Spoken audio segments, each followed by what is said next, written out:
మొత్తానికి కొంచెం జ్ఞానోదయం అయిందా, లేకపోతే ఇక ఇది ఇలాగే కొనసాగితే కష్టం, కొంచెం గ్యాప్ ఇస్తే బెటర్ అని చెప్పి డిసైడ్ అయ్యాడో తెలియదు. కానీ అన్వేష్లో ఏదో ఒక చేంజ్ కనిపిస్తోంది. కొన్ని కీలకమైనటువంటి వ్యాఖ్యలు చేస్తున్నాడు.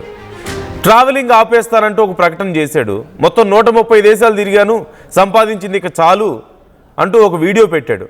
నా దగ్గర ఉన్న 8 కోట్లు నేను హ్యాపీగా ఎంజాయ్ చేస్తాను, మీకోసం కాకుండా ఇక నా కోసం మిగిలిన దేశాలు నేను తిరుగుతాను, ప్రాణం ఉన్నంత వరకు ప్రజా సమస్యలపై పోరాడుతాను, దేశాల ట్రావెలింగ్ పూర్తయ్యాక ఇండియాకే వస్తానంటూ చెప్తున్నాడు.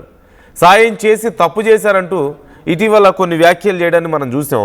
వాటితో పాటు బత్తాయిలు అంటాడు, ఆరెంజ్లు అంటాడు, లేకపోతేనేమో హిందూ దేవుళ్ళు దేవీ దేవతల విగ్రహాలు పట్టుకొని చిన్న చిన్న బొమ్మలు పట్టుకొని ఏదో నోటుకొచ్చింది మాట్లాడుతూ ఉన్నాడు. ఇక్కడ ఇప్పుడున్న పరిస్థితుల్లో అతని వీడియో చూస్తుంటే, అతను మాట్లాడుతున్నటువంటి మాటలు చూస్తుంటే ఇలాగే కంటిన్యూ అయితే మనకి తిరిగి వచ్చేలా లేడు. చాలా ట్రై చేశాడు, బత్తాయిలు అన్నాడు, ఇంకేదో అన్నాడు, చాలా సందర్భాల్లో హిందువులకు వ్యతిరేకంగా ఇంకా కామెంట్స్ చేశాడు.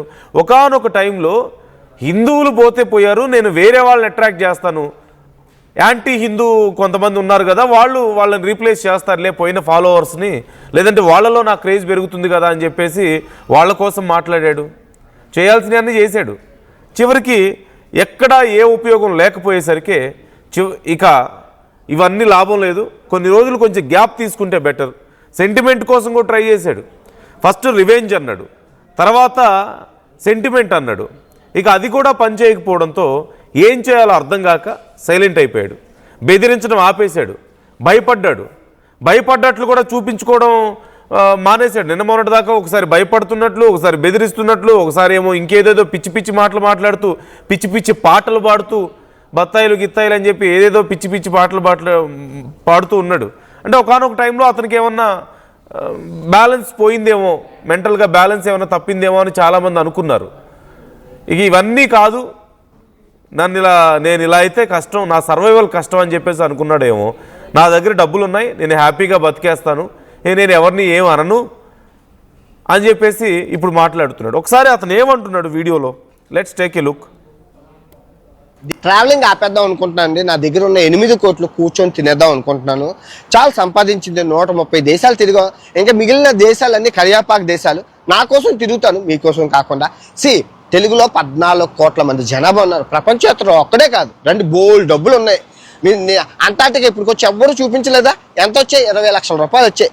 అది ఆర్కిటిక్, ఉత్తర ధ్రువం దక్షిణ ధ్రువం, ఎవరు చూపించలేదా? 15 లక్షల రూపాయలు వచ్చాయి. ఇంకా అమెజాన్ అడవులు చూడండి, దగ్గర 100 రోజులు నదులు గట్ట చూపించాను, దగ్గర 20 లక్షల రూపాయలు. ఇంకా నా కొండలు అగ్నిపడుతూ డబ్బు, మంచి డబ్బులు వస్తాయి. ఇంట్లో కూర్చొని సొల్లు చెప్పే వీడియోలకి ఎవరు ఆ యూట్యూబ్కి తెలిసి అది ఇంట్లో కూర్చొని సొల్లు చెప్తున్నాడని, తిరిగే వాటికి బోల్డ్ డబ్బులు ఉన్నాయి, చాలా పైకి వచ్చిందే బోల్డ్ వస్తుంది, చాలా సంపాదించింది. కొత్త వాళ్ళకి అవకాశం ఇద్దాం, కొత్త రక్తం కావాలి, కాళ్ళు చేతులు ఇరుగుతాయి, ప్రాణాలు పోతాయి, అవన్నీ ధైర్యే సాహసే లక్ష్మి. ఆంజనేయ స్వామి మంత్రం చెప్పుకొని ముందుకెళ్ళండి, అన్ని విజయాలు. నువ్వు ఇంకేం చేస్తావంటే ప్రపంచ దేశాలన్నీ అలా తిరుగుతూ ఎంజాయ్ చేసుకుంటూ ఉన్న డబ్బులతోని ప్రజా సమస్యలు ఏవైతే ఉన్నాయో మన తెలుగు రాష్ట్రాల్లో, ఆ ప్రజా సమస్యలు, ఆన్లైన్ స్కామ్స్, ఈ లోన్ యాప్లు, డేటింగ్ యాప్లు, ఇంకా చాలా స్కామ్స్ ఉన్నాయి, అవన్నీ వెతికి తీసి ప్రజల్ని ఈ ఆన్లైన్ బాధల నుంచి కాపాడడం. బెట్టింగ్ అయితే పోయింది, ఇంకా కొత్త సృష్టిస్తున్నారు, అవన్నీ చేద్దాం. ఈ అన్నిటి మీద, రేపుల మీద పోరాడదాం, స్త్రీ హక్కుల మీద పోరాడదాం, ప్రజా సమస్యల మీద పోరాడదాం. ప్రాణం ఉన్నంత వరకు ప్రజా సమస్యల మీద పోరాడి ప్రజల కోసమే బతుకుతానని మనసా వాచ త్రికరణ శుద్ధిగా ప్రమాణకం చేస్తున్నారు మీ ప్రపంచ యాత్రికుడు మలేషియా దేశం నుంచి. ప్రాణం ఉన్నంత వరకు ప్రజా సమస్యలపై పోరాడతాను, అది చేస్తాను, ఇది చేస్తాను. ఏం చేశాడు ఇప్పటి వరకు దేశానికి ఎవరికి అర్థం కాల. తిరుగుతున్నాడు, తిరిగినందుకు జనం చూస్తున్నారు, డబ్బులు ఇస్తున్నారు. ఇన్ఫ్యాక్ట్ అంతకంటే గొప్ప డాక్యుమెంటరీస్ చాలా ఉన్నాయి ఆర్కిటికాలు చూపించడానికి. కానీ కేవలం ఏదో మన తెలుగుడు చూస్తున్నాడు, సరదాగా మాట్లాడుతున్నాడు అని చెప్పి చూశారు. అలాగని నోటుకొచ్చింది మాట్లాడి విషం చిమ్ముతూ ఉంటే చూస్తూ పోతారా? ఇలాగే ఎంకరేజ్ చేస్తారా? చివరికి జరిగేదేంటి? సరే తప్పు చేశాను, నన్ను క్షమించండి అని అడగడం కూడా చేతగా, దానికి కూడా ఇగో అడ్డొచ్చి, అహం అడ్డొచ్చి, అది అడగలేక చివరికి నువ్వు తప్పు చేశావని చెప్పిన వాళ్ళని టార్గెట్ చేసి, నేను తప్పు చేశానని ఒప్పుకుంటున్నాను, అది యాక్సెప్ట్ చేయకపోతే మీరు నాశనం అయిపోతారని బెదిరించి, ఎవరెవరి గురించే ఏవో వీడియోలు పెడతారని చెప్పి మరి ఏమయ్యాయి ఆ వీడియోలన్నీ? ఆ వీడియోలన్నీ ఏమయ్యాయి? లేకపోతే అందరూ నాశనం అయిపోతారన్నాడు కదా. ఐఎమ్ సారీ, ఏమి నాశనం అయిపోయారు? చివరికి ఎవరు నాశనం అయిపోయారు? అన్నీ ఆపేసి ఇప్పుడు నేను ఏదో ఉన్న డబ్బులతో నేను అడ్జస్ట్ అయిపోతాను, కానీ నేను కష్టపడతాను, మహిళల కోసం కష్టపడతానని చెప్పేసి మాట్లాడుతున్నాడు. ఏం కష్టపడతాడు మహిళల గురించి? ఆటగాడిని అని చెప్పుకుంటూ కష్టపడేది ఏంటి మహిళల గురించి? అక్కడెక్కడికో వెళ్ళి ఆ దేశాలు ఈ దేశాలు తిరిగి ఆ అమ్మాయిలతో నేను అలా చేశాను ఇలా చేశానని చెప్పుకుంటూ ఇంకా చాలా దరిద్రమైన చిత్ర విచిత్రమైన సైగలు చేస్తూ నోటితో చెప్పకూడని మాటలు మాట్లాడుతూ what kind of service he's doing? He's just serving himself అంతే. తనకి తాను ఏదో సంపాదించుకుంటున్నాడు, దానికోసం అది పోకుండా ఏం చేయాలా అని చెప్పేసి ఎన్ని రకాలుగా వీలైతే అన్ని రకాలుగా. ఒక మార్నింగ్ ఏమో ఏడుస్తూ వీడియో పెడతాడు, నా ఫాలోవర్స్ అందరూ పోయాడని చెప్పేసి ఏడుస్తూ ఒక ఆడియో వస్తుంది. ఆ మధ్యాహ్నం ఏమో ఎవడెలా పోతే నాకెందుకు, నేను వీళ్ళందరినీ పిచ్చోళ్ళని చేస్తున్నాను, వీళ్ళకి అర్థం కావట్లేదని మరి ఇంకొక ఆడియో వస్తుంది. సాయంత్రానికి వచ్చేసరికి ఎవరెవరు నన్ను టార్గెట్ చేశారు, ఎవరెవరు నన్ను అన్నారో వాళ్ళందరి సంగతి తెలుస్తాను ఇంకొక వీడియో ఏదో వస్తుంది. What kind of mentality it is? అసలు ఇవన్నీ కాదు, మీరు నన్ను ఇంత వాళ్ళని చేశారు, నా వల్ల ఏదో తప్పు జరిగింది నన్ను క్షమించండి అంటే ఒక మాటతో అక్కడ అయిపోయేది. అది వదిలిపెట్టి బత్తాయిలని ఆరెంజ్లు అని చెప్పేసి పిచ్చి పిచ్చి పాటలు పాడి మళ్ళీ ఇంకా ఏదో కామెంట్స్ చేసి, లేదంటే గరికపాటి గారి గురించి వీళ్ళ గురించి ఇంకేదో ఇంకా నోటుకొచ్చినట్లు మాట్లాడి మహిళల్ని నేనే ఉద్ధరిస్తాను. ఎవరిని ఉద్ధరించాలి? ఎందుకు? ఎలా ఉద్ధరిస్తావు? నువ్వు ఏం ఉద్ధరిస్తావు? మన దేశాన్ని ఉద్ధరిస్తాడంట. ఎలా ఉద్ధరిస్తాడు? ముందు నిన్ను ఉద్ధరించుకో. ఇక్కడ దేశం బాగానే ఉంది, నీలాంటి వాళ్ళ వల్లే సగం నాశనం అయిపోతుంది ఇక్కడ సమాజం. కొత్తగా ఉద్ధరించడానికి ఏమీ లేదు. అనీంద్ర జాయిన్ అవుతున్నారు మా ప్రతినిధి. అనీంద్ర, ఇంకా నేను ఏదో సమాజాన్ని అది చేస్తాను ఇది చేస్తానని చెప్పి మాట్లాడుతున్నాడు. నేను ఇంకా కొన్ని దేశాలు తిరిగే ఉన్నాయి, అవి తిరుగుతాను, ఉన్న డబ్బులతో నేను ఎంజాయ్ చేస్తానని మాట్లాడుతున్నాడు. ఏమైనా చేంజ్ కనిపిస్తుందా? ఇది ఈ వీడియోస్ ఈ మాటలు మొన్నున్నంత దూకుడైతే కనిపించడం లేదు. అప్పుడున్నంత ఆ బెదిరింపులు లేదంటే ఆ డ్రామాలు అవన్నీ ఏం కనిపించడం లేదు. ఏదో ఒక చిన్న రియలైజేషన్తో కూడిన వీడియో కనిపిస్తుంది.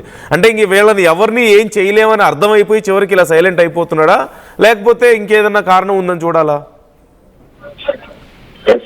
ఇప్పటికే నాన్ వెజ్ పైన చాలా మంది తను ఎప్పుడు దొరుకుతాడా అని కూడా చూస్తున్నారు. తన మీద కేసులు కూడా ఫైల్ చేసిన పరిస్థితి మనం చూసాం. అంటే నోటుకు వచ్చినట్టు మాట్లాడడం, సోషల్ మీడియా వేదికగా తను అబ్యూస్ చేస్తూ అన్పార్లమెంటరీ లాంగ్వేజ్ యూజ్ చేస్తూ తనకు ఏది పడితే అది మాట్లాడుతూ హిందూ దేవతలను ప్రకటించపరుస్తూ తనకి అన్ని తెలిసినట్టుగా మాట్లాడుతున్నాడు అని చెప్పేసి చాలా మంది తన పైన రియాక్ట్ అయ్యారు, కేసులు ఫైల్ చేశారు. దొరికితే తనను జైల్లో పెట్టించాలి, చెప్పకుండా తినిపించాలి అంటూ కూడా కామెంట్ చేసిన పరిస్థితి. సో మరి ఇదే దృష్టిలో పెట్టుకుని తనలో అంటే ఒక చిన్న మార్పు వచ్చినట్టుగా కనిపిస్తుంది. కానీ అది కూడా తన వెటకారంగానే మాట్లాడుతూ నన్ను చాలా మంది బత్తాయి బ్యాచ్, బ్యాటింగ్ బ్యాచ్ ఇలా చాలా మంది టార్గెట్ చేస్తున్నారు, నేను ఎప్పుడు దొరుకుతానా అని చూస్తున్నారు, వాళ్ళందరికీ ఎట్లా సమాధానం చెప్పాలనేది నాకు తెలుసు అంటూ కూడా మళ్ళీ వీడియోలో చెప్పడం జరిగింది. దేశాన్ని ఉద్ధరిస్తానంటూ మంచి మాట్లాడుతున్నాడు. అయితే బెట్టింగ్ సంబంధించి బెట్టింగ్ యాప్స్ ప్రమోట్ చేస్తున్న వాళ్ళు అంటే వాళ్ళు కూడా కొంతమంది యూట్యూబర్స్ ఎక్కువ ఫాలోయింగ్ ఉండడంతో వాళ్ళ పైన కక్ష పెట్టి తను అట్లా చేశాడంటూ కూడా సోషల్ మీడియా మొత్తం కూడా ఆ మధ్యన యూట్యూబర్స్ ఎవరెవరైతే ఉన్నారో ఈ సోషల్ మీడియాలో కొంతమంది ట్రావెలర్స్ వీళ్ళందరికీ కూడా సోషల్ మీడియా వేదికగా చాలా యుద్ధమే జరిగింది. అయితే ఈ మధ్య కాలంలో ఏజుడ్ అనే యూట్యూబర్ కూడా తనకు ఛాలెంజ్ విసిరాడు, తనని అరెస్ట్ చేయాలి అని చెప్పేసి తను మాట్లాడడం జరిగింది. ఏజుడ్ ని టార్గెట్ చేసి అన్వేష్ వీడియోలు చేయడం జరిగింది. అంటే అన్వేష్ గురించి ఎవరు మాట్లాడినా వాళ్ళని టార్గెట్ చేసి వాళ్ళ ఫ్యామిలీకి సంబంధించిన విషయాలు బయటకు తీసి వాళ్ళని బ్లాక్ మెయిల్ చేస్తూ తను మాట్లాడుతూ ఉంటాడు. అయితే ఇప్పుడు ఈ 2-3 రోజుల నుంచి అన్వేషణకు సంబంధించి ఎవరు కూడా పెద్దగా చర్చించకపోవడం, కొంచెం సైలెంట్ అవ్వడంతో మళ్ళీ ఇప్పుడు నేను ఈ ట్రావెలింగ్ అనేది ఆపేస్తున్నాను, కొత్త వాళ్ళకి అవకాశం ఇవ్వాలి, ఉన్న డబ్బులతో నేను ఇంకా ఖర్చు పెట్టుకుంటాను అని చెప్పేసి తర్వాత ఇండియాకి వస్తానని చెప్పేసి కొంచెం రియలైజ్ అయ్యి వీడియో పెట్టినట్టుగా తెలుస్తుంది. అయితే ఇప్పటి వరకు ఎంత నెగిటివ్ వచ్చింది, ఎంతమంది ఫాలోవర్స్, ఎంతమంది సబ్స్క్రైబర్స్ అన్సబ్స్క్రైబ్ చేశారు, ఎంతమంది డిబేట్లో తనని తిట్టారు, ఇండియా వస్తే తనని ఎప్పుడు పట్టుకుందామా అనే చూసే పరిస్థితి కూడా ఇక్కడ ఉందనే పరిస్థితి తనకు అర్థమైంది. ఇప్పుడు అది రియలైజ్ అయ్యి తను ఈ వీడియో చేసినట్టుగా మనకి అర్థం అవుతుంది. అండ్ ఇంకా కొంతమంది యూట్యూబర్స్ ఎవరైతే ఉన్నారో వాళ్ళకి తను కొంచెం ఒక వార్నింగ్ లాగా కూడా ఇస్తూ కొంచెం వెటకారంగా మాట్లాడినట్టు కూడా ఈ వీడియో చూస్తే మనకు అర్థమవుతుంది. అనింద్ర, లీగల్ యాక్షన్ ఏం లేదా ఇతని విషయంలో? ఎందుకంటే చాలా మంది కంప్లైంట్స్ చేశారు, మా మనోభావాలు దెబ్బతీస్తున్నాడు, నోటుకొచ్చినట్టు మాట్లాడుతున్నాడు అని చెప్పి కంప్లైంట్స్ చేశారు. ఆ మధ్య గరికపాటి గారి టీం కూడా మేము లీగల్ యాక్షన్ తీసుకుంటామని చెప్పి మాట్లాడారు.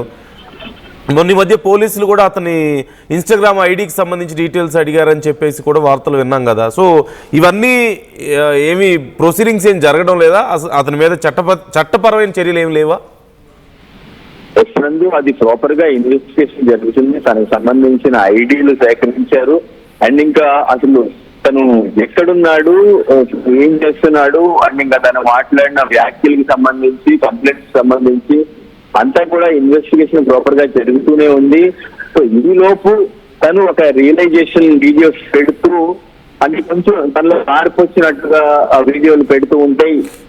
ఇంకొంచెం నార్మల్ అవుతుంది సిచ్యువేషన్ అన్నట్టుగా తను భావిస్తున్నట్టు అర్థమవుతుంది. సో ప్రాపర్ గా ఇన్వెస్టిగేషన్ అయితే జరుగుతుంది. అన్వేషణ సంబంధించిన ఐడీలు మొత్తం కూడా పోలీస్ సిబ్బంది సేకరించడం జరిగింది. తన ఐడీస్ అండ్ యూట్యూబ్ ఛానల్ కూడా బ్లాక్ చేశారు అనే వార్తలు వచ్చినాయి. సో అయితే అది ఇంతవరకు జరగలేదు, కానీ అది ప్రాసెస్ అయితే జరుగుతుంది. తనని అరెస్ట్ చేస్తారా, చెయ్యరా, లీగల్ గా ఎటువంటి యాక్షన్ తీసుకుంటారు అనేది మాత్రం చిన్న కన్ఫ్యూజన్ గానే ఉంది. అయితే ఇప్పుడు అది కేసు ఫైల్ చేశారు. ఆ కేసు ఎంతవరకు నిలబడుతుంది, ఎంతవరకు సుమోటుగా తీసుకున్నారు పోలీస్ సిబ్బంది కూడా, అంటే హిందూ సంఘాలు కూడా వదిలిపెట్టేదే లేదు, వదిలిపెట్టకూడదు ఇటువంటి వాళ్ళని అసలు అని చెప్పేసి మాట్లాడిన పరిస్థితి ఉంది.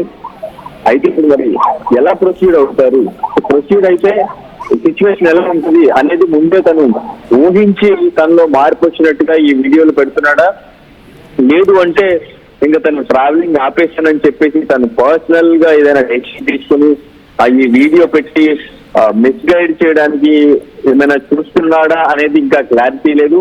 కానీ తను ఇంతకు ముందు చేసిన వ్యాఖ్యలు, కామెంట్స్ హిందూ దేవతల గురించి, దేవుళ్ళ గురించి, ఆ కామెంట్స్ అయితే మొత్తం అందరూ కూడా మైండ్ లో పెట్టి ఉన్నారు. తను ఎప్పుడు దొరికినా, ఎక్కడ దొరికినా తనని అరెస్ట్ చేయించడానికి ఎవరికి దొరికినా వాళ్ళు పట్టుకుని పోలీస్ స్టేషన్ వరకు తీసుకెళ్లే అంత సిచ్యువేషన్ అయితే ఇంకా అది అలాగే ఉంది అని చెప్పుకోవచ్చు. సో చూడాలి మరి తను మిస్గైడ్ చేయడానికి వీడియో పెట్టాడా, లేదు నెక్స్ట్ ఎటువంటి వీడియోస్ చేస్తాడు, తను ట్రావెలింగ్ వీడియోలు నిజంగానే ఆపేస్తాడా? ఎందుకంటే ఒక్కసారిగా ఇప్పుడు తనకి ఎంత వస్తుంది దీంట్లో అని చెప్తున్న పర్సన్ ఇప్పుడు మొత్తం ఆపేస్తున్నాను, నాకు డబ్బులు చాలు అని చెప్పేసి నిజంగానే ఆపేసి ఆ యూట్యూబ్ ద్వారా వచ్చే డబ్బులు తను తీసుకోకుండా తన దగ్గర ఉన్న డబ్బులతోనే ఆ మిగిలిన లైఫ్ అంతా కూడా తను సర్వ్ అవుతాడా ఏంటి అనేది చూడాలి. Okay, right. Thank you Anindra, thanks for the details. ఖచ్చితంగా ఇప్పుడు చెప్పినట్లు ఏదో ఇంకా అన్ని చేయడం ఆపేస్తాను, నేను నా కోసం తిరుగుతాను అనేది అయితే లేదు. Just it's looking like is giving some gap, అంతే. కొంచెం గ్యాప్ ఇస్తే ఈ విషయం ఇక్కడితో సెటిల్ అవుతుంది, అప్పుడు నిదానంగా మళ్ళీ మొదలు పెట్టవచ్చు, మళ్ళీ ఫ్రెష్గా ఎంట్రీ ఇవ్వచ్చు అని చెప్పేసి అనుకుంటున్నాడేమో. కానీ చేసిన తప్పుకి క్షమాపణ కోరే వరకు ఆ విషయాన్ని ఎలా మర్చిపోతారు? ఏదో పొరపాటును దొర్లినటువంటి తప్పు కాదు కదా. కావాలని ఇక కొన్ని మాటలు నేను మాట్లాడకూడదు, తెలియకుండా చేసిన తప్పు అయితే క్షమిస్తారేమో, కానీ కావాలని మాటికి మళ్ళీ కెలికి ఆ పెద్ద మనుషుల్ని నోటుకొచ్చినట్లు మాట్లాడడం, హిందూ ధర్మం గురించి మాట్లాడడం, హిందువులు దేవుళ్ళ దేవీ దేవతల చిన్న విగ్రహాలు పట్టుకొని అక్కడ ఏదో పెద్ద డ్రామా క్రియేట్ చేయడం, ఇవన్నీ ఆ మాత్రం అర్థం కాని పిచ్చోళ్ళ ఏది చెప్తే అది వింటున్నారు కదా. నేను అప్పుడేదో దేశాలు విదేశాలు తిరుగుతూ ఏవో మాట్లాడుతుంటే ఎంటర్టైన్మెంట్ కోసం జనం చూసారే తప్ప నువ్వేదో పెద్ద ఉద్ధరిస్తున్నావు అని కాదు. అలాగని ఇప్పుడు వచ్చేసి నేను ఏది చెప్పినా వింటారులే, నేను డ్రామాలు ఆడుతున్నాను, ఆ డ్రామాల్లో పడిపోయారు వీళ్ళు, ఇలా రకరకాలుగా ఏవేవో. అదే మార్నింగ్ ఒక రకమైన వీడియో, మధ్యాహ్నం ఒక వీడియో, సాయంత్రం వీడియో. మార్నింగ్ ఏమో బెదిరిస్తాడు, మధ్యాహ్నం ఏమో బతులాడుకుంటాడు, సాయంత్రానికి ఇంకేదో మాట్లాడతాడు. Local to global news at your fingertips. మీ చేతిలో ఒక ఆయుధం. డౌన్లోడ్ రా TV app. Media legend Ravi Prakash is back.